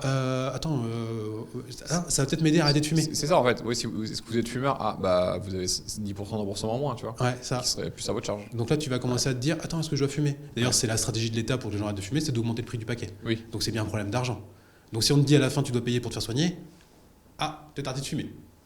Voilà. Et ça responsabilise les gens. Ça, c'est pas bien, ça, de responsabiliser les gens. C'est méchant. Voilà, est-ce que tu as quelque chose à rajouter? Est-ce que tu avais un autre... Sur quoi veux-tu conclure ce podcast? Bah, il a été assez politique. Quelles seraient, toi, tes recommandations? Parce que là, on a rigolé, on a dit tout ça, c'est de la merde. Mais bon, moi, j'ai été clair sur ce qu'il faut faire. Est-ce que tu as d'autres conseils pour ceux qui nous écoutent, pour qu'ils finissent ce podcast non pas en pleurant dans leur voiture ou dans leur salle de sport en disant « ce monde est terminé », qu'est-ce que tu pourrais leur conseiller de faire? Bah, moi, je vais... plus que conseiller sur ce sujet comme ça, je vais plutôt dire ce que moi, je fais. Oui. Donc moi, ça regarde que moi. Hein. Moi, je vote plus. Je ne vote pas. Parce que je n'y crois pas. Je n'y crois plus du tout. Peu importe qui on aura, il faut savoir que notre pays, il faut être clair et net, et les gens doivent comprendre qu'il est évident qu'un jour ou l'autre, vu comment ça bouge depuis 30 ans, l'extrême droite va diriger le pays. Et plus elle arrivera tard, plus ça va être un chaos monumental, et plus elle arrivera tard, et plus ça finira en guerre civile. Il suffit de regarder l'histoire. On voit déjà comment ça se passe. Elle annonçait les résultats, ça brûlait, ça faisait des manifestations contre l'extrême droite, mais le seul drapeau qu'on a arraché, c'était un drapeau français. Exactement. Tiens, Sous les applaudissements. J'ai oublié la vidéo de la mettre. Donc effectivement, ça sent mauvais. Oui. Voilà. Et d'ailleurs, ce qui est assez terrible, c'est qu'en fait, on t'arrache le drapeau. C'est-à-dire que nous, on a un drapeau, donc on va être catalogué extrême droite, et on n'a rien à branler de l'extrême droite. C'est en fait pourquoi les gens de gauche ne reprennent pas ce drapeau. Dire, ils arrêteraient tout débat. Ouais, c'est ça. Terminé. Tu mets Jean-Luc Mélenchon, il prend le drapeau français, il l'agite. Ouais, terminé. Ouais. Ah bah non, parce qu'en fait, il y a des gens qui ne vont pas voter pour toi. Donc ça veut dire aussi l'état il y a un gros problème. Des gens qui votent et l'état des Français, c'est extrêmement grave. Donc et d'ailleurs, ici, dans les élections, excuse-moi, peu importe le parti, c'est le drapeau mauricien qui fait foi. Oui, mais comme dans tous les pays normaux. Oui, bien sûr. Dans tous les pays normaux, tu as ton drapeau. Suède, etc. Toi, quand tu es français, c'est le seul pays où il y a un problème avec le drapeau. Ouais, avec le drapeau. Ouais. Tu ne te balades pas à l'Assemblée en train de balancer un drapeau qui n'est pas le tien. Ouais. Tu sais qu'en Turquie, dans un stade de foot, il y a un mec qui a balancé un drapeau de la Palestine. Pourtant, ils sont aussi musulmans et tout. Ouais. Je suis arrivé, mais qu'est-ce que tu fais? Tu vois, mais pas méchamment. Hein. Gars, qu'est-ce que t'es con, quoi? Qu'est-ce qui se passe? Tu vois, oui, c'est pas bien ce qui se passe. On est d'accord et tout. On n'est pas content. Mais en fait, t'es en Turquie là. Donc tu n'as pas à mettre le drapeau d'un autre pays. Tu vois. En France, tu mets tous les drapeaux que tu veux, sauf. C'est encouragé de cracher sur. Ouais, c'est ça, ouais. Donc moi, ce que je fais déjà, c'est que je ne crois pas à la politique. Je pense que c'est mort. Je pense que évidemment le pays fera tous les bords, extrême gauche. Oui, il ira partout. C'est probable. Il ira partout, comme il a fait d'ailleurs. Il faut savoir que si on reprend l'histoire de la 5e République, ça avait toujours été à droite. Quand Mitterrand est arrivé, ça y est, les gens ont cru que les chars soviétiques allaient arriver dans Paris, tu vois. Mais vraiment, hein, ils pensaient vraiment ça. Ouais. Bon, ils se sont rendus compte qu'au final, c'était pas trop grave, pas trop méchant, tu vois. C'était même plutôt correct, ça allait. Bon, je pense que le programme de Mitterrand aujourd'hui, je sais pas, dans l'hémicycle, où est-ce que tu le mets, mais certainement pas avec nos amis les violeurs. Ils ont fait ça, après ils ont mis la gauche, après ils ne croyaient plus en politique, donc ils ont mis Sarkozy la droite, après ils se sont dit « Ah non, c'est nul, on va mettre Hollande la gauche ». Ils se sont rendus compte que personne ne va, parce que ça n'ira jamais en fait, c'est à nous de prendre nos responsabilités en tant que Français. Donc là, il y a un coquinou qui est arrivé qui s'appelle Manu. Manu s'est dit, je vais me mettre au milieu, moi. Je vais me mettre au milieu, comme ça, hop, je suis entre les deux. Yeah, c'est ça. Ils ont voté pour le milieu, tu vois. Ils se sont rendus compte que ça va pas. Donc en fait, tout est logique. Donc vu qu'à droite ça va pas, à gauche ça va pas, deux partis historiques qui étaient donc RPR, UMP et Républicains disparus. Les mecs sont en train de se tirer dessus, ils s'enferment dans son bureau, ils se coupent de la fenêtre. Enfin, c'est un truc de déglingo. Le Parti socialiste, c'est quand même pas mal d'hommes de gauche français. Il a fait quand même 14%, donc peut-être qu'ils reviennent un petit peu, mais ils se font bouffer par les autres. Donc en fait, tu as le choix entre l'extrême gauche et l'extrême droite. Donc évidemment, ça va finir dans des gros problèmes. Si ils sont élus là, ça va être un carnage monumental. Mais c'est un carnage qui va devoir arriver. Oui, c'est ça. Tu vois, parce qu'il va falloir recadrer les choses. Donc voilà ce que je pense. Et puis ce que je pense, c'est que moi, je pense d'abord à ma famille, à mes enfants. Alors, j'aime la France, j'adore la France. Je suis évidemment extrêmement triste de voir dans l'état dans lequel elle tourne. Et ça ne va pas tourner dans des choses vraiment bien. Mais quoi qu'il arrive, je n'irai pas me battre pour la France. Non. Je n'irai pas mettre ma vie en danger et celle de mes enfants pour la France, si la France doit disparaître, j'en serais très peiné. De mon vivant, elle ne disparaîtra pas. Mais je prendrai toujours mes enfants et ma famille et je les mettrai toujours à l'abri. Et pour ça, il faut être libre. Il faut quand même avoir un minimum d'argent, un peu de connaissances quand même aussi pour sentir le vent tourner et aller se mettre dans des endroits où on peut être en sécurité.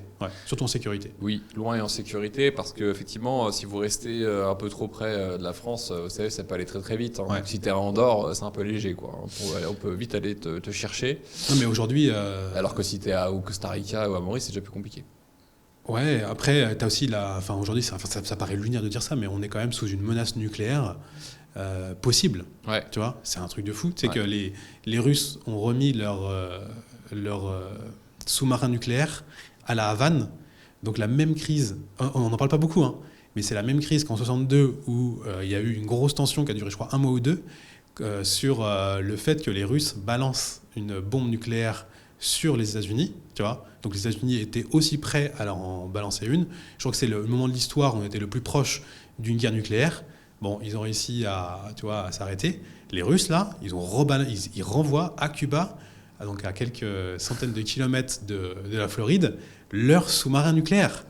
Il y a une vraie menace. Donc par exemple, tu vas au Costa Rica, tu as une bombe nucléaire, le Costa Rica est mort. Oui, je crois que les gens ne se rendent pas compte aujourd'hui des puissances nucléaires, parce qu'on parle tous d'Hiroshima, Nagasaki, etc. Aujourd'hui, je crois qu'une bombe tsar, c'est 50 ou 200 fois ce genre de... je pense que sur les bombes nucléaires, il ne restait pas grand-chose. Et aujourd'hui, ils peuvent même les faire péter à plusieurs kilomètres dans les airs, et ça défonce déjà tout, en fait. T'as peu besoin... Ces bombes-là n'ont plus besoin d'exploser sur Terre. C'est parce qu'on mais il y a des boucliers nucléaires qui abattent les missiles dans les airs. Non, mais en fait, la portée maintenant, elle est tellement gigantesque que ça peut exploser à 2 ou 3 km de haut et quand même raser le truc par terre.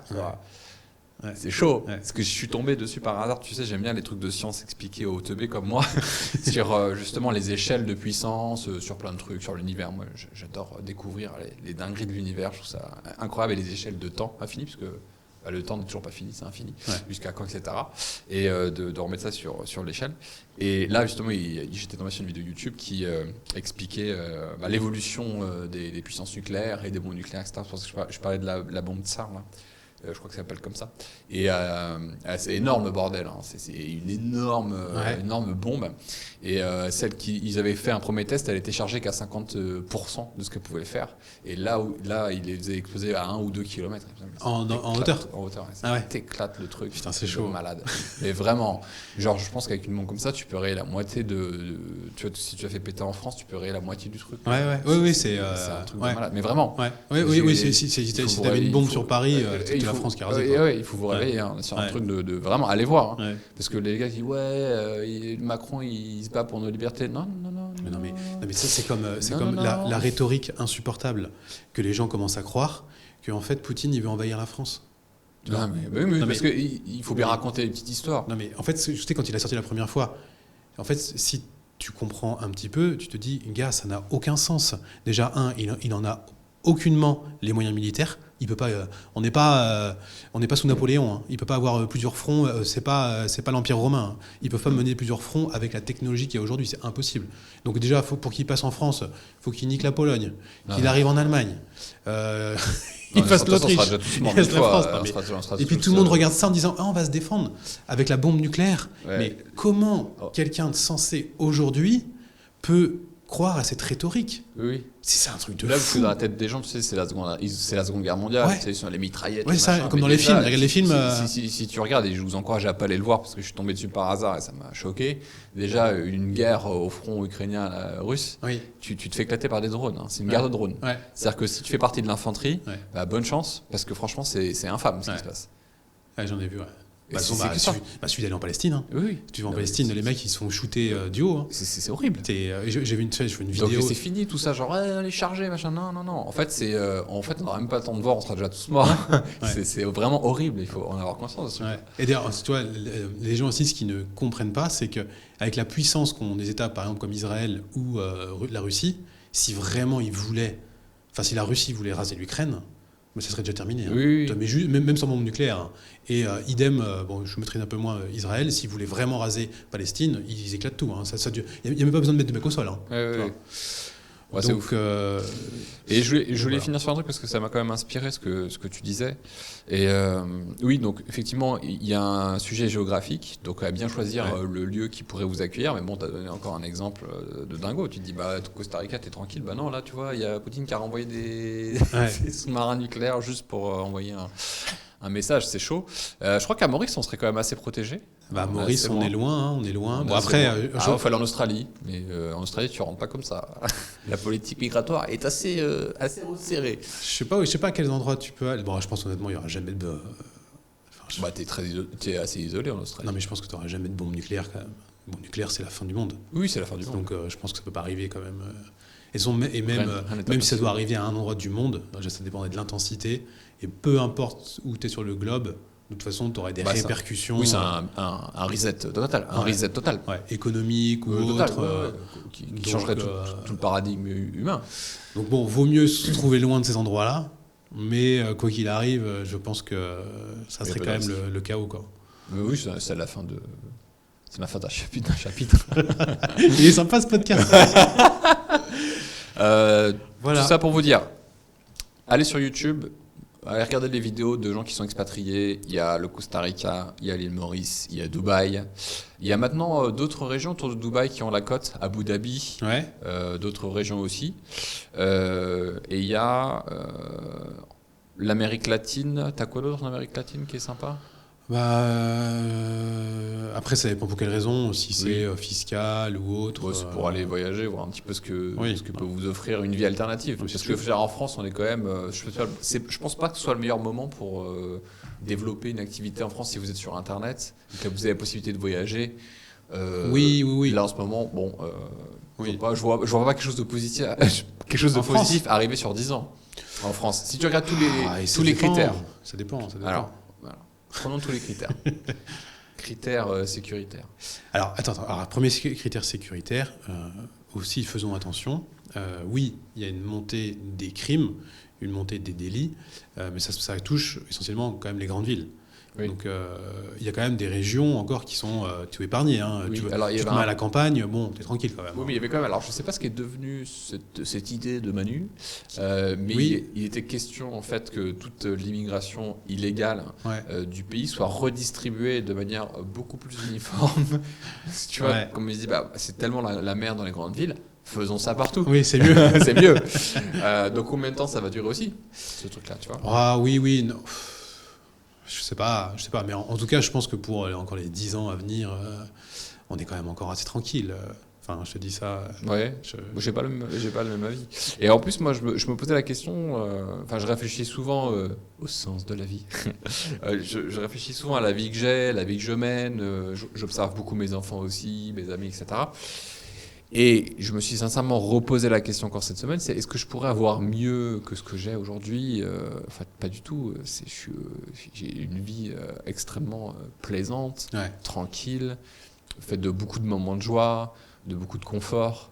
Alors j'ai travaillé comme un déglago pour y arriver, bien sûr, donc c'est mérité. Mais je me dis, quand je jette un œil à tout ça, je me dis, tu vois, moi j'ai une pensée pour mes frères qui sont en France, qui ont un restaurant.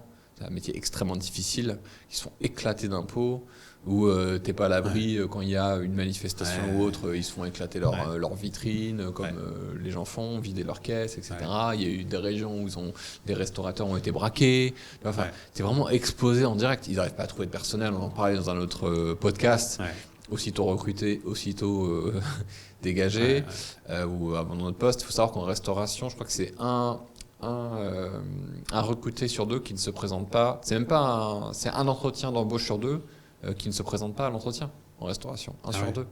Ouais, c'est fou. Pour des rendez-vous d'entretien d'embauche confirmés au téléphone. Présentez-vous demain 8h. 1 sur 2 ne vient pas. C'est chaud. Hein. Tu vois, donc moi, bien sûr que j'ai fait le taf pour moi. Et bien sûr que j'en suis fier et que je suis content. Mais la famille est importante pour moi. Alors j'ai mes enfants, mais j'ai aussi des frères, j'ai aussi des parents. Alors mes parents ils sont pas malheureux parce qu'ils sont bien là où ils sont. Je pense à ma famille proche et je me dis quel avenir ils ont. Tu vois, mes neveux. Mais ils partiront. Enfin, ils partiront. Après, tout dépend comment ça va changer. Mais, c'est ça. Mais après, il y a quand même des opportunités. Hein. C'est sûr que moi, je pense à mes parents, ils sont mis à la campagne. Enfin, là où ils sont, ils finiront leur vie le plus tard possible. Mais je vois pas comment l'insécurité peut quand même arriver là où ils sont. Tu vois. Après, eux, là où il y a le plus gros danger, c'est plutôt la prise en charge au niveau de la santé. C'est ça aussi. Tu vois, parce qu'ils sont de plus en plus vieux. On a parlé du point critère, mais il y a ce critère, celui-ci aussi, ce critère est important. Et on a le critère scolaire également, le critère de... quand tu vois tous les jeunes bacheliers... Ouais, il y a quelqu'un qui m'a envoyé j'ai pas été vérifié. Parce que Louis Boyard, c'est un génie à côté. Là, sa copie, c'est un 20 sur 20 au bac. Il y a un mec qui m'a envoyé un truc au bac du Maroc. Alors, j'ai pas été vérifier l'information, mais c'est super dur. Oui. Tu vois, c'est-à-dire que même le bac marocain, il est beaucoup plus dur que le bac français. Les pays qui ont été sous influence francophone ou qui parlent maintenant, où il y a toujours la langue française qui est comprise et qui est parlée, comme ici à Maurice par exemple, les niveaux académiques, ce qu'on a de primaire, etc., sont super élevés. Ouais, ils vont commencer à augmenter, meilleur qu'en France. Ah bien sûr, évidemment. Ouais, c'est chaud. Là, dans les écoles où sont nos enfants, je peux t'assurer que le niveau est bien plus élevé que n'importe quelle école publique française. Mais infiniment. Et on ne parle pas des écoles anglaises, c'est encore pire. Ouais, c'est fou. Hein. C'est incroyable. Ouais, c'est fou. Le niveau d'éducation, non mais c'est chaud. Ouais. Voilà. Bon.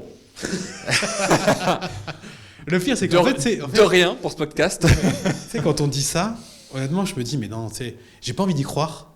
Vraiment, tu sais, j'essaie de toujours voir le côté, tu sais, le positif. Et il y en a quand même des côtés positifs. Oui, bien sûr. Mais c'est vrai que tu dis dans 20 ans. Putain, dans 20 ans. En fait, moi, honnêtement, j'espère un jour rentrer en France. Tu vois, je ne me vois pas faire toute ma vie, tu vois, à l'étranger.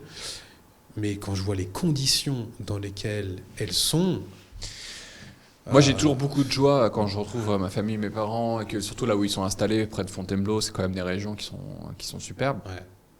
Et là où tu dis, ouais, c'est super. À chaque fois, tu te poses la question, tiens, et si je revenais, etc. Mais non, mais c'est pas possible, parce qu'en fait, la France, c'est pas juste la région de Fontainebleau. c'est tout ça. Ouais, alors après, tu vois... C'est compliqué. Et même, de toute façon, je vais être très clair avec ça. Avec un truc de base, je ne suis pas prêt à payer pour ça, c'est pas possible. Oui, en fait, j'ai vraiment un truc comme une barrière invisible qui me dit mais non, mais pas du tout, pas du tout, non. Ah non. Oui, parce qu'en fait, faut pas oublier qu'il y a un prix à payer. Oui. C'est-à-dire que, alors, c'est toujours une question d'énergie et d'argent. Par exemple, on dit qu'on n'a plus d'éducation, la sécurité, la santé. Bon, tu veux éduquer tes enfants, bah, tu peux faire, ça coûte de l'argent. Tu fais venir des gens qui viennent les éduquer chez toi. Oui. C'est ce qu'on fait aussi nous. Non seulement ils vont à l'école, mais en plus il y a une instructrice qui vient à la maison parce que mon grand à Maurice, parce que mon grand a des difficultés à apprendre l'anglais par rapport aux autres. Ouais, nous aussi on a un prof d'anglais qui vient. Donc ça demande de l'argent. Oui. Donc forcément Maurice, tu payes moins d'impôts. Donc en fait c'est toi qui l'argent que tu as généré, que tu as gagné, la récompense de la valeur de ton travail, tu peux en utiliser quand même une partie. Alors, on paye des impôts ici à Maurice, mais on peut décider de comment on gère cette partie. C'est ça. En France, en fait, on prend tellement une grosse partie que tu pourrais décider en fait d'avoir un prof particulier, mais non, en fait, t'as plus trop d'argent parce qu'on t'en a pris pour aller donner aux autres là. La sécurité. Si tu es en insécurité, on n'est pas non plus dans un film avec des gangsters qui sont en train de tirer à tous les coins de rue. Il faut aussi relativiser. l'insécurité augmente, mais quand tu te balades dans la rue en France, enfin, du moins là où j'habite, ça va. Alors, évitons d'aller dans certaines rues de Paris le soir, certainement en pleine nuit. Je suis pas sûr que si je me balade C'est comme ça. Elle a toujours un contre-exemple relou, tu vois. À Paris et même pas à Paris, je tiens pas longtemps, je pense. Oui. Ici, tout le monde en a rien à branler. On en parlait il n'y a pas très longtemps justement, parce que je vois de plus en plus de vidéos. Parce qu'en fait, notre première vidéo qu'on a fait sur Daron du Bise, tu dis Paris, je me balade plus avec ma montre. Oui. Et ça, moi, je suis chelou quand même, tu vois. Qu'est-ce qu'il raconte? Ouais, qu'est-ce que tu racontes, tu vois. Alors, tu sais, c'est pas que je crois pas, mais mais c'est quoi cette histoire en fait? Tu te balades pas avec Paris avec ta montre. Je dis bah non, parce que t'es pas au courant, il y a des mecs qui te fracassent le crâne et qui te prennent ta montre.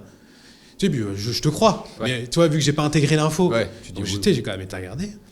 Je suis allé, putain, il y en a. Et là, régulièrement, quand je vais sur Twitter et tout, il y a des gens qui se font agresser, des touristes, parce qu'ils sont pas au courant, eux. Oui. En fait, ils ont vu la France à la télé, ils se sont dit, ah, trop bien.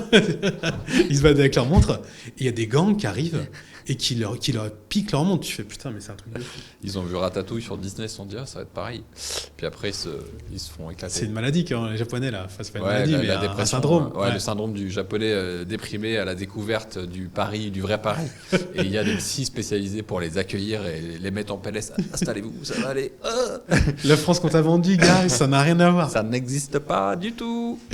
Et donc, en fait, si tu as ton argent, tu peux décider de gérer toi-même ta sécurité. Donc, peut-être prendre quelqu'un, tu vois, donc tu as de l'argent, tu peux le faire. Et c'est quoi l'autre truc? La santé. La santé, évidemment, si tu dois payer, tu as de l'argent, tu peux payer pour te soigner. Sauf qu'en France, en fait, tu vas rentrer dans ton pays, on va te dire, en fait, comment tu dois dépenser l'argent que tu gagnes, donc on te le prend, et on va le redistribuer à ta place. Parce que nous, on sait mieux que toi ce qu'il y a de bien, quand même, tu vois. Et toi, en fait, tu te retrouves à égalité avec tout le monde, tu as bossé comme un ouf, mais tu te retrouves à égalité avec tout le monde face à l'éducation, à la santé et à la sécurité. Voilà. Alors, on parle de classe moyenne comme nous. On est classe moyenne élevée. Quand tu as beaucoup, beaucoup d'argent, ce que j'ai dit, ça s'annule, évidemment. Mais c'est un nom, ça. C'est-à-dire? Ça s'appelle le communisme. Mais c'est vrai, c'est une forme de communisme. Sovietland. Comme dit un ancien invité de Daron du Bise, il appelle la France Sovietland. Ah ouais. Je ne dirais pas qui c'est, mais il se reconnaîtra. Et du coup, c'est vrai que ça nous offre la possibilité d'investir notre argent de façon stratégique, qui correspond à nos aspirations et à nos vrais choix de vie, quoi. C'est beaucoup plus cohérent, je trouve. C'est ça, exactement. Mais en fait, ça demande, je vais répéter un petit peu tous ces trucs-là, mais ça demande à ce que tout le monde soit concerné. Parce que des fois, je rêve et je me dis, peut-être qu'on pourrait créer un endroit, tu vois, où tu mets que des gens, tu vois, qui se bougent. Des gens qui ont envie de créer de la valeur. Et je me demande comment serait régi cet endroit. Tu vois. Parce qu'en effet, il faudrait bien faire une école, il faudrait bien faire des routes, il faudrait bien faire des hôpitaux. Donc ça demande que la communauté participe. Tu n'es pas Dubaï, tu n'es pas à Dubaï à 0%. Tu vois. Non, tu participes pour la communauté. Et comment vivrait ce groupe, tu vois. Et je me dis, je serais à peu près persuadé qu'en fait, les trucs essentiels seraient régis, tu vois, par l'imposition qui est faite. Et l'imposition serait évidemment faible parce que tout le monde se bouge. Donc, tu n'as pas à payer pour ceux qui font chier, qui branlent rien, qui cassent tout et ça coûte 1 milliard, tu vois, et puis on n'en parle plus. Et en plus, les gens participeraient aussi à la communauté. C'est vrai. Tu vois, en France, tu n'as pas envie de participer à la communauté. Non. C'est pour ça. C'est pour ça que je te dis qu'en fait, il y a un truc qui se passe, mais de manière physiologique, en mode non. Ouais. C'est pas possible. Donc pas de retour prévu? Malheureusement non. Pour les vacances, on va visiter ton coin là prochainement. Ton coin? Ton coin. Ah mon coin. Oui, ton coin. Oui, Turcoing, non, c'est pas prévu. Oui, la belle Anjou. La belle Anjou. La grande Anjou, l'Anjou. C'est quoi? C'est l'Anjou et les deux Siciles. Grand territoire français. Avant la Bretagne, je crois que c'est jusqu'au 11e. On n'en parle pas assez. Mais l'Anjou était un très grand territoire sous le roi René, qui avait dans son escarcelle tout le sud de l'Italie, la Sardaigne et la Sicile. Je ne savais pas. Et aujourd'hui, on est tout petit comme ça. Alors on va aller découvrir ça. Donc je compte sur vous pour nous guider. Merci Fabien. On s'abonne. On laisse 5 étoiles. Évidemment. On rage dans les commentaires. On rage. On dit merci aussi. On prévoit un challenge. Tout à fait. On en parle un petit peu quand même pour conclure. Donc on peut en parler si tu souhaites. où on peut s'inscrire à la vidéo secrète pour attendre les premières informations. La vidéo secrète, voilà. Allez vous inscrire à la vidéo secrète. Oui. Vous aurez les informations. Le lien est en commentaire ou allez sur lavideosecrète.com. Voilà, videosecrète.com, tout attaché. Et on prépare une petite dinguerie pour bientôt. Oui. Pour justement nous extirper de tout ça. C'est ça. Si vous faites à peu près les mêmes constats et que vous ressentez à peu près la même chose, bonne nouvelle, il y a des solutions. On en a parlé.